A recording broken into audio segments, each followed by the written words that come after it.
বেশ কয়েকদিন ধরে সামাজিক যোগাযোগ মাধ্যমগুলোতে কিছু ভিডিও ছড়িয়ে পড়েছে, যেখানে দাবি করা হয় ইসরায়েলি প্রতিনিধির বক্তব্যের সময় অনেক দেশ ওয়াকআউট করে সম্মেলন থেকে বেরিয়ে গেল।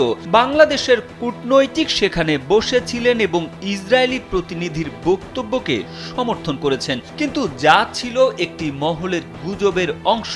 তাই বিষয়টি নিয়ে ব্যাখ্যা করে শুক্রবার পররাষ্ট্র মন্ত্রণালয় থেকে সংবাদ মাধ্যমে বিজ্ঞপ্তি পাঠানো হয়। মরক্কোতে অনুষ্ঠিত বৈশ্বিক মন্ত্রী পর্যায়ের সম্মেলনে ইসরায়েলি প্রতিনিধি দলের বক্তব্যের সময় বাংলাদেশ সহ কয়েক দেশ ওয়াকআউট করাকে কিছু মহল ভুলভাবে ব্যাখ্যা করছে বলে জানানো হয় ওই বিজ্ঞপ্তিতে।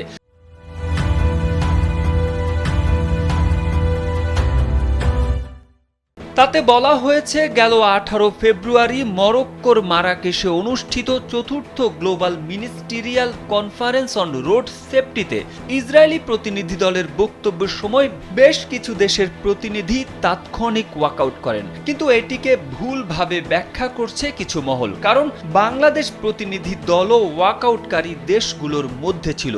মন্ত্রণালয়ের বিজ্ঞপ্তিতে আরও বলা হয়, ফিলিস্তিন সংকট, ইসরায়েলের গণহত্যা ও ফিলিস্তিনের ওপর দমন পীড়নের বিষয়ে বাংলাদেশের অবস্থান সুপরিচিত।